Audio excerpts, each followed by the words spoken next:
जय श्री कृष्ण, जय श्री राम, जय गौ माता, जय राधे श्याम। आप देख रहे हैं तुलसी तपोवन यूट्यूब चैनल। इस वीडियो में हम चर्चा कर रहे हैं, आपके बार बार कॉल आ रहे हैं, प्रदोष कब का है। तो ये मैं आपको निवेदन कर दूं, प्रदोष कब का है। सबसे पहले तो मैं ये कह दूं कि शंकर के भक्तों के लिए प्रदोष पूजा एक सबसे बड़ी पूजा है। प्रदोष की पूजा करने से जन्म पत्री कुंडली में किसी भी प्रकार का दोष नहीं रहता। किसी के भी कभी भी आप प्रदोष नहीं देखोगे यदि प्रदोष का व्रत करते रहोगे। प्रदोष की पूजा भगवान शिव को प्रसन्न करने के लिए बहुत बड़ी पूजा। और अब के बारे तो शिव महारात्रि और प्रदोष दोनों एक ही दिन है। और ये प्रदोष की पूजा शाम 5:30 बजे से लेकर के 8:40 तक इसका अद्भुत संयोग है प्रदोष पूजा का। तो इस समय में आप भगवान शंकर की आप पूजा करें। तिल काले जरूर चढ़ाएं। प्रदोष में भगवान को काले तिल बिल्कुल चढ़ाए जाते हैं। भगवान शंकर को पीपल के पत्ते भी चढ़ाए जाते हैं। पीपल के पत्तों की माला बना करके भगवान शिव को पहनाई जाती है। तो ये प्रदोष पूजा की जो महिमा है, प्रदोष पूजा का जो महात्म्य है, वो अपने आप में बिल्कुल अद्भुत है।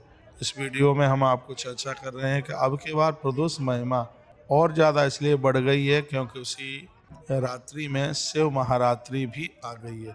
और शिव महारात्रि और प्रदोष दोनों का आपस में एक ऐसा संयोग बना है कि जो कि आपको बहुत आनंद से भर देंगे।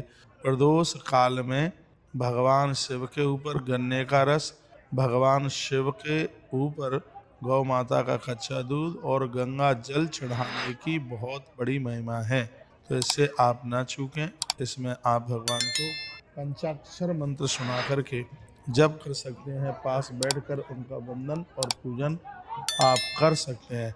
बहुत बहुत धन्यवाद वीडियो पूरा सुनने के लिए। हमने एक वीडियो शिव महारात्रि के ऊपर और डाली है, उसको भी आप जरूर सुन लीजिएगा। हमने प्रदोष व्रत की कथा भी आपको बहुत बार सुनाई है।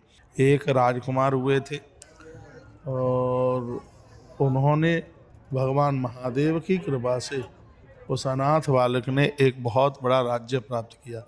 भगवान श्री कृष्ण के योग गुरु भी थे जिनका नाम था ब्राह्मण उपमन्यु। उन्होंने भी प्रदोष के व्रत के द्वारा भगवान शंकर के प्रत्यक्ष रूप से दर्शन किए। उपमन्यु अनाथ थे बिल्कुल। माँ उनको लेकर के उनके पियर में यानी उनके ननिहाल में रहती थी। उनका बहुत अपमान हुआ। उनके मामा के जो बच्चे थे दूध पी रहे थे। उपमन्यु ने भी अपनी माँ से दूध मांगा तो माँ ने आटा घोल करके दे दिया, कहा कि दूध पी ले। बच्चे ने कहा मैं पागल नहीं हूँ, ये आटा घोल के दे दिया है। तब माँ रोने लगी, तुझे दूध ही पीना है तो भगवान महादेव के पास जा।